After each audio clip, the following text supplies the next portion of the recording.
¿Por qué las mentes humanas generan y han generado en todas las culturas un pensamiento religioso? La ciencia cognitiva sugiere robustas evidencias para responder a esta pregunta. Las creencias religiosas provienen de un conjunto de capacidades cotidianas de cognición. ¿A qué nos referimos con capacidades cotidianas? En este video nos ocupamos de explicarlo. La ciencia cognitiva de la religión es el estudio del pensamiento y de la conducta religiosa desde la perspectiva de las ciencias cognitivas y de la teoría de la evolución. Se trata de una interdisciplina que emplea métodos y teorías de la psicología cognitiva, la psicología evolucionista, la antropología cognitiva, la inteligencia artificial, las neurociencias, la zoología y la etología. ¿Tiene la religión una función adaptativa en la evolución? Desde un punto de vista evolucionista, la religión puede comprenderse o bien, primero, como una adaptación original que evolucionó para resolver el problema de la cooperación y de la moral entre personas no relacionadas genéticamente, o bien, segunda opción, como una consecuencia más o menos inesperada e imprevista, como un subproducto que evolucionó a partir de ciertas intuiciones morales y capacidades cognitivas preexistentes. Leer y escribir también son subproductos. Hay culturas que no tienen escritura ni lectura. Charles Darwin respondió por primera vez a la pregunta por el diseño y el origen de la vida en la Tierra. El cerebro evolucionó por selección natural. Es una suerte de colección de dispositivos para resolver problemas que fueron surgiendo en la historia de la evolución. El cerebro evolucionó mejorando la gestión de las relaciones sociales. Cuando apareció el lenguaje, las capacidades se ampliaron. Esta teoría plantea que no provenimos de ángeles caídos, sino de primates. El ser humano surgió en África entre grupos de cazadores-recolectores. Compartimos el 98% de nuestro ADN con chimpancés y bonobos, los primates más cercanos al ser humano en términos evolutivos. Una de las capacidades cognitivas en la que se basa la religión es la teoría de la mente. Es una capacidad que consiste en entender lo que otro piensa, imaginar sus deseos, creencias e intenciones, conocer los estados mentales de otras personas para poder predecir su conducta, algo de fundamental interés para la vida. El concepto de Dios estaría fundamentado en la extensión de la capacidad normal de atribuir creencias y deseos a agentes corpóreos y agentes imaginarios no corpóreos. Esto incluiría personas ausentes o muertas, personas ficticias y, por último, los agentes sobrenaturales, característicos de la constelación religiosa. Es decir, así como podemos imaginar los deseos y creencias de otras personas cuando no las vemos, también podemos utilizar esa misma capacidad, denominada en psicología teoría de la mente, para atribuir rasgos, deseos y creencias a los agentes imaginarios incorpóreos.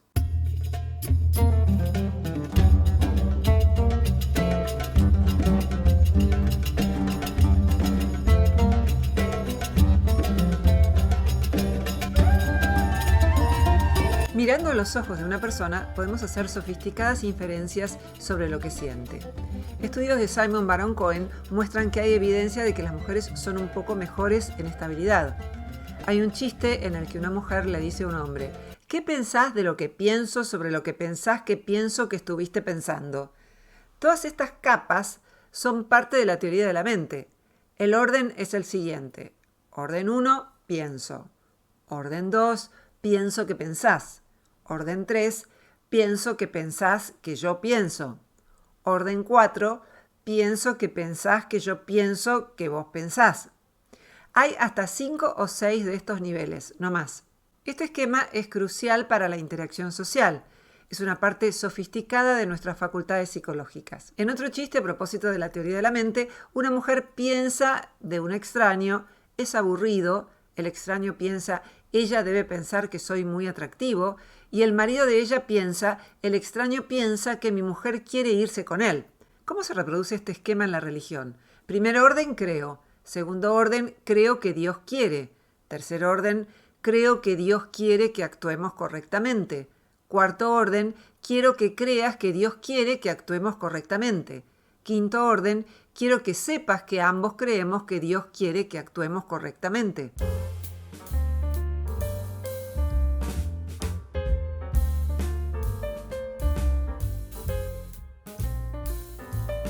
La teoría de la mente es también la habilidad para imputar estados mentales a otros, para explicar su comportamiento. Todos podemos imaginar una conversación o intercambios complejos con personas no presentes. Por ejemplo, con Paul McCartney, aunque no lo conozcamos. Es el primer paso para pensar en mentes separadas de cuerpos, como ocurre en la comunicación imaginaria con nuestros ancestros muertos. ¿Qué es la detección hiperactiva de intencionalidad? Una capacidad de nuestra mente es la de atribuir intenciones. Si oímos una explosión, probablemente pensemos que fue un atentado intencional. Llenamos los vacíos con razonamientos intuitivos. Tenemos la facultad de identificar intenciones y podemos identificarlas incluso donde no existen. Es lo que se denomina teleología. Si a los niños les preguntan qué es un río, probablemente respondan que es un lugar para que floten barcos. Es decir, lo definen por una de sus finalidades. Si se les pregunta qué son las rocas, probablemente respondan que es un lugar para que se rasquen los animales. También se define según una de las percibidas finalidades. El argumento del diseño supone que si una cosa es compleja, fue hecha para algo. Esa idea es la que la religión con frecuencia atribuye al universo. Que el universo exista por sí mismo es contraintuitivo, ya que tendemos a preguntarnos todo el tiempo qué causa las cosas.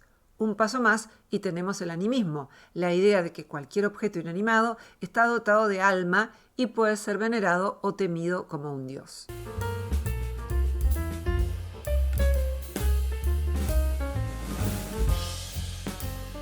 Thompson escribió: si les digo que un árbol gigante rendirá sus impuestos, lavará su ropa o reprogramará sus computadoras, no me creerán porque hay demasiados elementos contraintuitivos. Pero si les digo que durante la luna llena oirá sus deseos y los cumplirá, muchos se sentirían más inclinados a creerlo. Muchos suponen que el Dios judeocristiano está en todas partes. Es un quebrantamiento de las leyes de la física, una propiedad física contraintuitiva, un pequeño cambio. Pero no se quebrantan otros presupuestos básicos. Los vacíos son llenados con la imaginación. Hay una proclama biológica contraintuitiva, el embarazo de una virgen. Hay una proclama psicológica contraintuitiva, Dios sabe lo que yo pienso. Pero si es así, ¿para qué hay que rezarle y hablarle? Si creemos en todas estas cosas es porque el resto de las asunciones humanas esenciales están intactas. Todas estas vulnerabilidades están más presentes en los mitos. Y todos somos niños crecidos. Los niños son dualistas, es decir, creen en la separación entre mente y cuerpo. Y esto es parte del sentido común. Tenemos predisposiciones a atribuir fines e intenciones a los objetos físicos. Los niños saben más de lo que aprenden. Venimos al mundo con disposiciones cognitivas. Los niños son mucho más vulnerables a las ideas religiosas. El escepticismo, en cambio, requiere de un esfuerzo. El dualismo de los niños también se expresa en sus amigos imaginarios. Creen en una forma de vida distinta que la que experimenta el cuerpo. Es una disposición por default. Un ejemplo del dualismo de los niños, que ven al cuerpo y a la mente como algo separado. En un experimento con un número de títeres, a los niños les muestran a un cocodrilo que se come un ratón. Luego les preguntan si el ratón necesita comer y beber y responden que no. Pero si les preguntan si piensa y siente, responden que sí. Creer en mentes desencarnadas podría ser el primer paso para creer en la inmortalidad del alma. Al analizar intenciones encontramos causas donde no existen. En una de sus entrevistas, el biólogo Richard Dawkins habla de la selección natural como si tuviese una intención y de pronto se detiene, lo advierte y se corrige. Es fácil imaginar agentes intencionales separados de nosotros. ¿Qué es el antropomorfismo? La atribución de forma o cualidades humanas a lo que no es humano, en especial a divinidades, animales o cosas. El filósofo Voltaire, célebre por su ateísmo, decía: Dios ha hecho al hombre a su imagen y semejanza, pero el hombre también ha procedido así con él.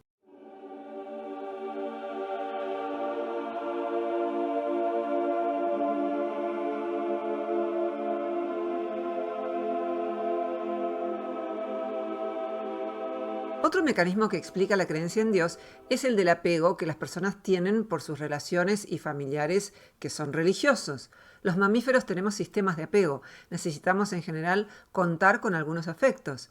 Muchos no abandonan sus creencias religiosas o la declaración sobre sus creencias por miedo a perder la estima de sus seres queridos. El sistema de apego es un aspecto crucial de las religiones y una de las barreras para abandonarlas. En 1837, Darwin escribió en su libro de notas: el hombre en su arrogancia se cree tan especial como para haber sido creado por una deidad. Humildemente creo que la verdad es que fue creado por animales. En 1838 advierte el mecanismo de la evolución. En ese momento le escribe a su prima hermana y novia diciéndole que ese descubrimiento podría crear una tensión entre ambos, ya que ella era muy religiosa. Años después de la muerte de Darwin, se encontró una carta que le escribió por entonces en la que le decía: no sabes cuántas veces lloré sobre esta carta en la que temía que su descubrimiento lo alejara de la mujer que amaba.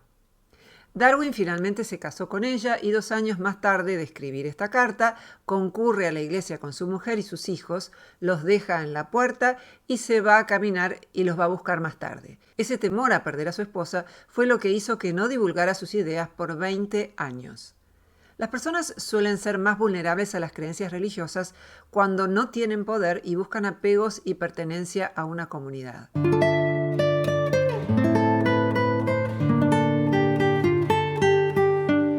Otra motivación psicológica por la que las personas creen en Dios es que cumple una función social y moral asociada al concepto antropomórfico de Dios, por lo general encarnado como figura masculina y en una figura de un padre o de un hermano mayor.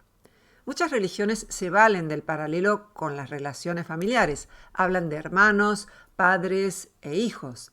Las ceremonias usan nuestra capacidad cognitiva de referir a los fieles como familia. El psicólogo Steven Pinker sostiene que es una ilusión de que quienes no son familiares lo sean.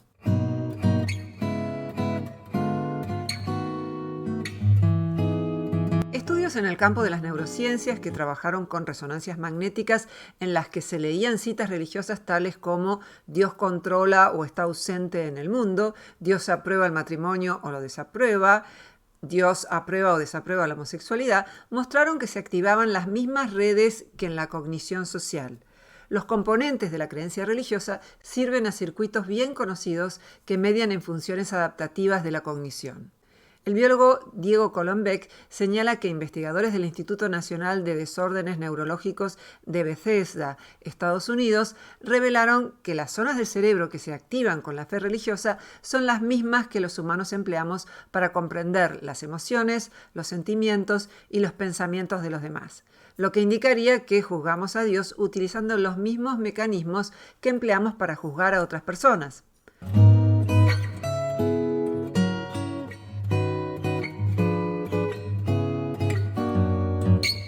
Otros mecanismos cognitivos de las religiones se originan en la credulidad infantil.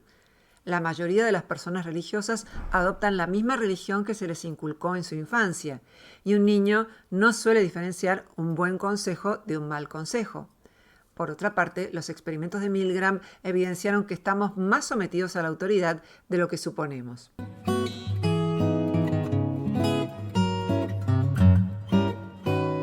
Otro mecanismo cognitivo del que se valen también las religiones es el altruismo recíproco. Todos sabemos lo que debemos a otros y lo que nos deben. En muchas religiones, si se sacrifica algo, se piensa que se recibirá algo a cambio. Es el conocido principio de reciprocidad. Para ser un miembro respetable de muchas religiones hay que hacer un sacrificio. Por ejemplo, cuando en el Antiguo Testamento Isaac es obligado por Dios a ofrecerle el sacrificio de su hijo, o la circuncisión. Solo los que seriamente quieran comprometerse pasarán la prueba. Las señales de compromiso son costosas y difíciles de fingir. El terrorismo religioso es un ejemplo de esto. El antropólogo Joseph Heinrich propuso que estas señales de compromiso explican diversas conductas religiosas que son costosas y extravagantes, como la mutilación ritual, el sacrificio de animales y el martirio. Las denomina manifestaciones que aumentan la credibilidad, Credibility Enhancing Displays. Su hipótesis es que estas conductas fueron seleccionadas en la evolución genética y cultural de nuestra especie porque son muy difíciles de fingir, y este rasgo las convierte en señales creíbles de la sinceridad y autenticidad de los creyentes. Espontáneamente, rara vez las personas se sacrifican por el grupo. No necesitan un impulso para comer ni para tener sexo, pero precisan de un impulso para ser devotos de un grupo. Los rituales sincronizan movimientos. Todos se arrodillan y miran a la Meca al mismo tiempo. Al sincronizar sus acciones, se libera una hormona, la oxitocina, y las personas se ven como parte de un grupo mayor. A menudo se conservan los ritos, pero vaciados de contenido. o los ritos son una excusa para la sociabilidad. Con mi familia nos reunimos 2 veces por año para la Pascua y el Año Nuevo judío, pero ninguno es religioso.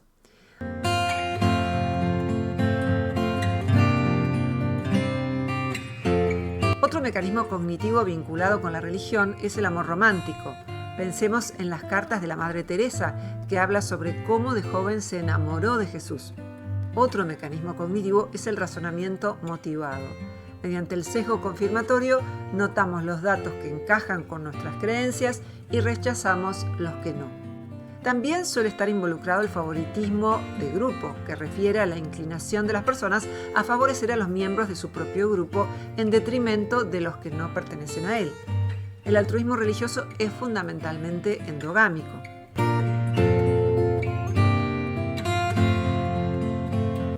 Otro mecanismo de la religión es la mala comprensión de la causalidad.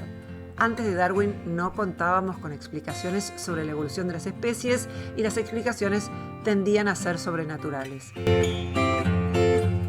Otros mecanismos conocidos son el miedo y la necesidad de controlar los problemas existenciales, desgracias, enfermedades, traiciones. Frente a este panorama, buscamos formas de ejercer control sobre las situaciones. Pero como muchas incógnitas no pueden ser probadas ni refutadas, aún queda la posibilidad de reunirse y afirmarlo juntos. La ceremonia refuerza la solidaridad del grupo y los que engañan pueden ser controlados. ¿Qué es la hipótesis de la seguridad existencial? La religión ayudaría a lidiar con las ansiedades relativas al hambre, a la enfermedad, los desastres climáticos y otros peligros para la supervivencia. En la mayoría de las sociedades en las que se espera vivir una larga vida, disminuye la religiosidad, y aunque pueda haber ansiedad, la religión no ofrece allí una solución. Esa sería la razón por la que en países muy pobres se muere joven y hay una alta religiosidad. Esta hipótesis es criticada con el argumento de que en Estados Unidos hay una expectativa de vida larga y altos niveles de religiosidad.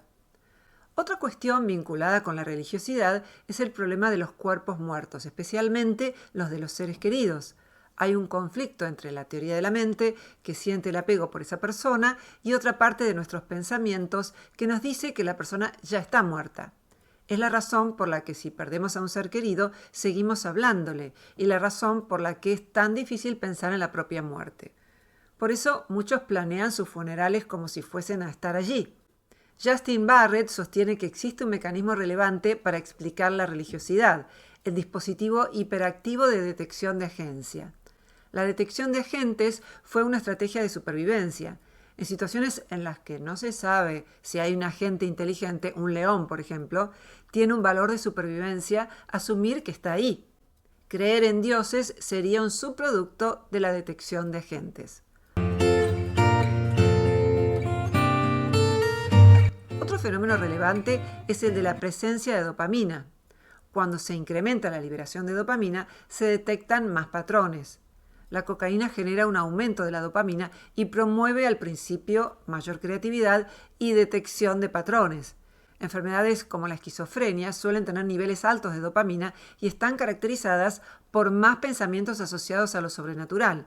No es infrecuente que los esquizofrénicos declaren que Dios o la Virgen les habla, que son Napoleón, que la televisión les habla a ellos, que un personaje famoso está enamorado de ellos, que son la reencarnación de alguien. El autismo, por el contrario, tiene una baja creencia en Dios, básicamente por la dificultad para el desarrollo de una teoría de la mente, que como vimos está vinculada en parte con la empatía. Oliver Sacks sugiere que la predisposición humana hacia los mitos y a las narrativas está vinculada con la religión. En un experimento realizado por el psicólogo Dan Ariely, pensar en Dios volvió a los participantes más autoconscientes y generosos en distintos juegos, inhibiendo ciertas formas de engaño. En otro experimento les dijeron a los participantes que había un fantasma en la habitación y engañaron menos. La tecnología en este sentido reemplazó a Dios, dice Ariely, y tenemos cámaras por todos lados y nos vigilan constantemente. El psicólogo Paul Bloom destaca que otro mecanismo cognitivo de la religión es el castigo altruista, es decir, el deseo de castigar el quiebre de las normas sociales. Inmolar la propia vida en un ataque terrorista y religioso sería un paso más en esa dirección. Una hipótesis bien conocida es que la religión evolucionó para promover el altruismo endogámico, es decir, dentro del propio grupo. De ahí la frase de los hermanos Karamazov, de Dostoyevsky: si Dios ha muerto, todo está permitido. ¿Es necesaria la fe para ser más ético? El filósofo Peter Singer responde negativamente. Comienza señalando que muchos religiosos basan sus juicios morales en cuestiones que no están en las Escrituras. El Nuevo Testamento no habla del aborto, mientras el Antiguo está en contra de la homosexualidad y hoy la mayoría la aprueba. No siempre las Escrituras sugieren principios y medidas que hoy nos parecen éticos. En el Antiguo Testamento se propone apedrear al que trabaja el sábado. El Nuevo Testamento considera sumamente importante que los ricos den plata a los pobres, y las sociedades menos religiosas, como Suecia, son las que dan más ayudas sociales y lo hacen más que en los Estados Unidos, donde el 90% de las personas son religiosas, dice Singer. Bill Maher destaca que un problema de la religión es que autoriza a los seres humanos que no tienen todas las respuestas a creer que sí las tienen. No es casual que en una encuesta realizada por David Chalmers, los biólogos aparecieron como las personas más ateas entre todos los profesionales. Son quienes estudian la evolución de las especies y los fenómenos relativos a la vida, y los matemáticos tienen altos porcentajes de religiosidad. Nada extraño tampoco, ya que suelen estar más lejos de las disciplinas empíricas. No necesitamos certezas para vivir, sino creencias razonables que requieren del diálogo y la investigación, humildad para cambiar de opinión, coraje para enfrentar al mundo y oír a los otros.